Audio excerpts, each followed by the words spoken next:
Hi everyone, I'm David Aragona, and this is the January 20th edition of Horses to Watch, where I highlight some horses' trips to follow and potentially bet back, usually focusing on the New York circuit, but sometimes highlighting horses from around the country. And that'll be what we'll do this week, as last week I highlighted some maiden runners from different circuits. This week we're going to get back to looking at some trips from Aqueduct, but I also want to highlight one recent maiden winner from Gulfstream Park, just who was pretty impressive as a winner at the end of the show. But let's begin things by looking at two races from last week at Aqueduct. The first one is on Friday.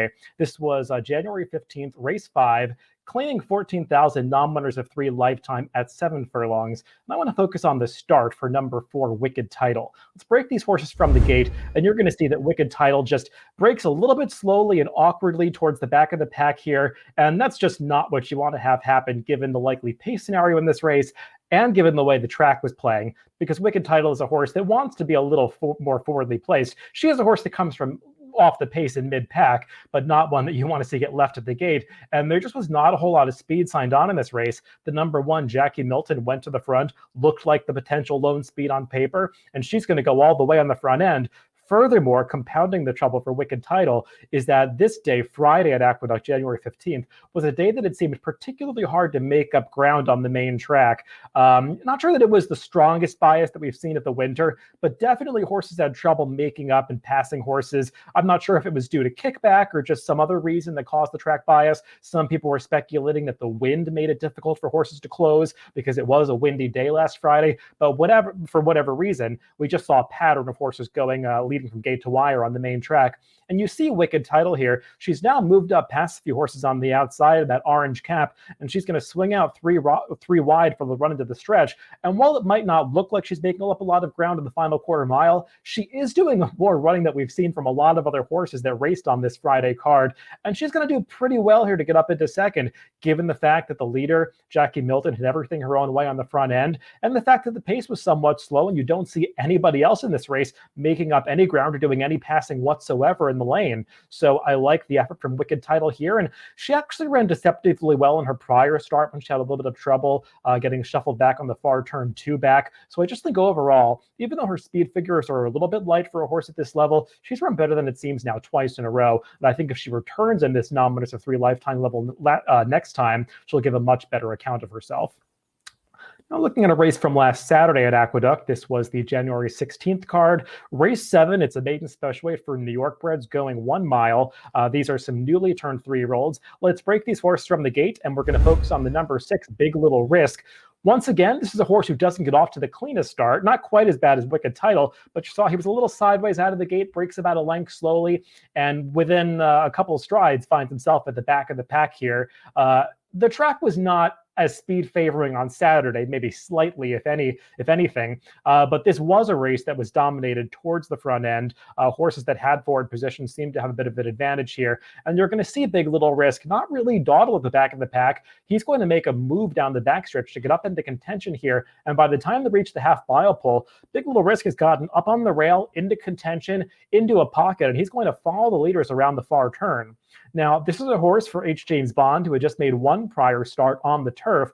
A little curious they debuted him on the turf because he really does have more of a dirt pedigree. I think he was just getting on the right surface here for his second career start, even though he went off at a pretty big price once again. And Luis Cardenas, the apprentice who's riding him, he's a pretty skilled apprentice jockey, but he's going to make a little bit of a mistake here because he gets this horse into a pocket and just waits a little bit too long sitting in that pocket. And when you're racing over a muddy track, which is what we saw on Saturday, you'd want to reduce the amount of kickback and waiting that a horse has to do while he's biding his time behind horses to make that move. You want to use a horse's momentum when it's built up, and he just squanders that opportunity a little bit here. Not all his own doing, because circumstances just didn't make any of the horses in front of him come back, and you see as they get into the stretch here, he's behind this wall of 3 horses, really without a seam to run through. He gets a little discouraged. They finally move him to the outside here, and he's going to make up a little bit of ground, but he really lost the opportunity to make that killer move past the leaders, and he's just going to stay on for 4th here. I think this is a horse that ran a little bit better than it seems, given the fact that he was in traffic at the top of the stretch, given that poor start. I'm not sure that we've seen the best of him yet, and I expect a better effort from this horse when he makes his 3rd start in a similar spot next time out. Let's finish things off with a race from Gulfstream Park. This is that one that I mentioned at the top of the show, is a recent maiden winner, kind of in the same theme that I was doing last week, just the horse that impressed me. This is the Saturday card from Gulfstream, race 7, maiden special weight going 1 mile on the turf. Let's break them from the gate, and I'm going to focus on the number 4, Annex. This is the horse with the yellow cap and that white face who breaks towards the back of the pack.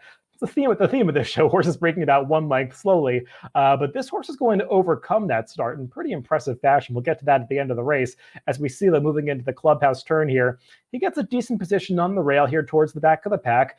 This is not a race that featured a particularly fast pace. It was a fairly run race. Horses that were up near the front, they certainly did well. We didn't see a ton of horses making up ground from the back of the pack, really, except for the winner, who will be Annex. You see that quarter going up in nearly 24 seconds, so they move on to the back stretch. I thought this was a nice effort from a horse who does have a little bit of pedigree.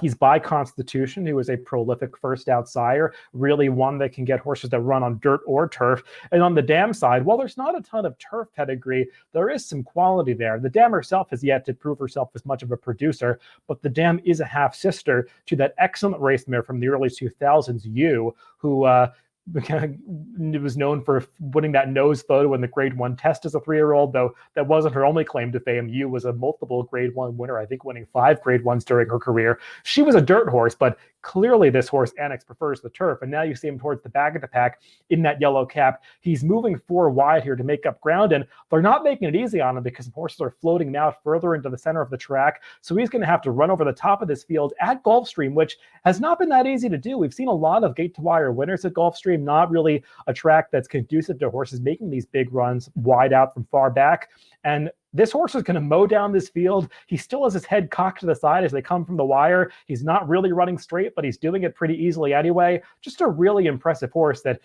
run from a horse that hasn't totally figured things out yet. And Bill Mott, while he does have a decent record winning first time out, we don't see his turf horses always ready to fire first time out. So I think it's a credit to this horse that he did so well in his debut. And I think this one could have a bright future when he tackles Stakes Company, which seems inevitable based on how impressive he was in this first career start.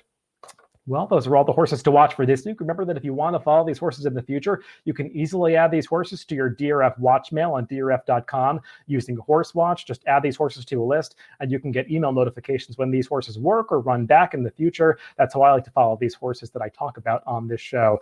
Well, thanks for watching this week, and make sure to stay tuned for future episodes of Horses to Watch on coming Wednesdays.